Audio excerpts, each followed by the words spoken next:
श्रीमन्नारायण नारायण नारायण श्रीमन्नारायण नारायण नारायण। धर्म प्रेमी बंधुओं, श्री स्कंद पुराण के अंतर्गत वर्णित वैशाख मास की अंतिम 3 तिथियों की महत्ता और ग्रंथ का उपसंहार। श्री स्कंद पुराण में जो वैशाख मास की महात्म्य बताया गया है उसका 11वां भाग और अंतिम भाग आज आप सब सुनने जा रहे हैं।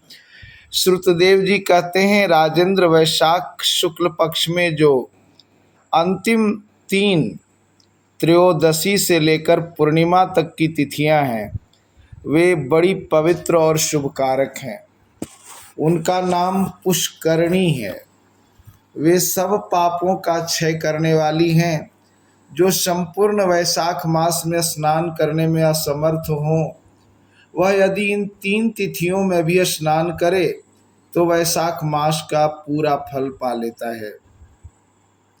पूर्व काल में वैशाख मास की एकादशी तिथि को शुभ अमृत प्रकट हुआ।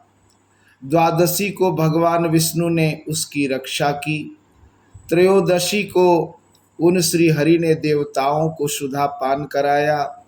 चतुर्दशी को देव विरोधी दैत्यों का संहार किया और पूर्णिमा के दिन समस्त देवताओं को उनका साम्राज्य प्राप्त हो गया।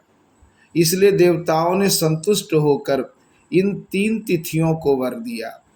वैशाख मास की ये 3 शुभ तिथियां मनुष्यों के पापों का नाश करने वाली तथा उन्हें पुत्र पौत्रादि फल देने वाली हों। जो मनुष्य इस संपूर्ण मास में स्नान न कर सका हो, वह इन तिथियों में स्नान कर लेने पर पूर्ण फल को प्राप्त हो पाता है। वैशाख मास में लौकिक कामनाओं का नियमन करने पर मनुष्य निश्चय ही भगवान विष्णु का सायुज्य प्राप्त कर लेता है। महीने भर नियम निभाने में असमर्थ मानव यदि उक्त 3 दिन भी कामनाओं का संयम कर सके तो उतने से ही पूर्ण फल को पाकर भगवान विष्णु के धाम में आनंद का अनुभव करता है।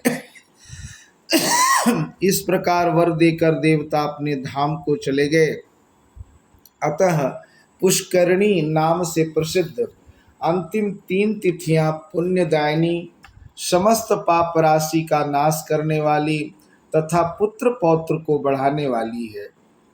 जो वैशाख मास में अंतिम 3 दिन गीता का पाठ करता है उसे प्रतिदिन अश्वमेध यज्ञ का फल मिलता है।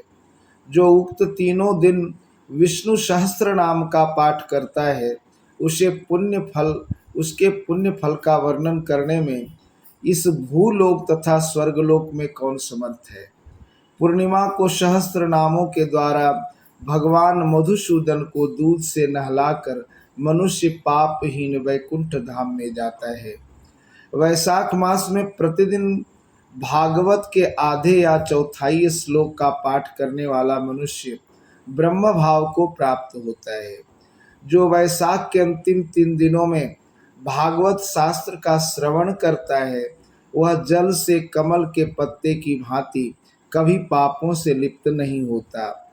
उक्त 3 दिनों के सेवन से कितने ही मनुष्यों ने देवत्व प्राप्त कर लिया, कितने ही सिद्ध हो गए और कितनों ने ब्रह्मत्व प्राप्त पा लिया। ब्रह्म ज्ञान से मुक्ति होती है अथवा प्रयाग में मृत्यु होने से या वैशाख मास में नियम पूर्वक प्रातः काल जल में स्नान करने से मोक्ष की प्राप्ति होती है। इसलिए वैशाख के अंतिम 3 दिनों में स्नान, दान और भगवत पूजन आदि अवश्य करना चाहिए। वैशाख मास के उत्तम महात्म्य का पूरा वर्णन रोग शोक से रहित जगदीश्वर भगवान नारायण के सिवा दूसरा कौन कर सकता है। तुम भी वैशाख मास में दान आदि उत्तम कर्म का अनुष्ठान करो, इससे निश्चय ही तुम्हें भोग और मोक्ष की प्राप्ति होगी। इस प्रकार मिथिलापति जनक को उपदेश देकर श्रुतदेव जी ने उनकी अनुमति ले वहां से जाने का विचार किया। तब राजर्षि जनक के अपने अभ्युदय के लिए उत्तम उत्सव कराया और श्रुतदेव जी को पालकी पर बिठाकर विदा किया।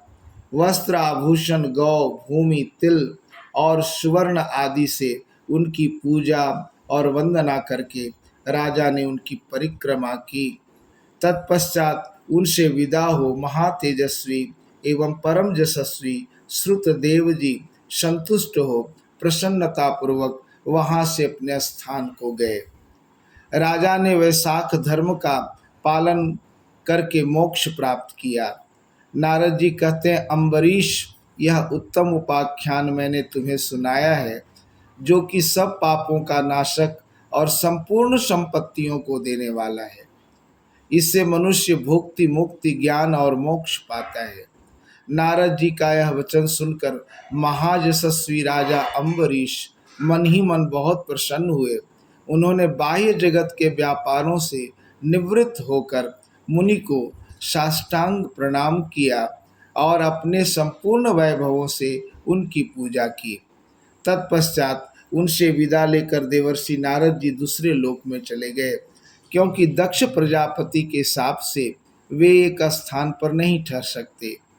राजर्षि अम्बरीश भी नारद जी के बताए हुए सब धर्मों का अनुष्ठान करके निर्गुण पर ब्रह्म परमात्मा में विलीन हो गए। जो इस पाप नाशक एवं पुण्यवर्धक उपाख्यान को सुनता अथवा पढ़ता है, वह परम गति को प्राप्त होता है। जिनके घर में यह लिखी हुई पुस्तक रहती है, उनके हाथ में मुक्ति आ जाती है। फिर जो सदा इसके श्रवण में मन लगाते हैं, उनके लिए तो कहना ही क्या है। स्कंद पुराणांतर्गत वैशाख मास महात्म्य संपूर्ण। श्रीमन्नारायण नारायण नारायण, श्रीमन्नारायण नारायण नारायण।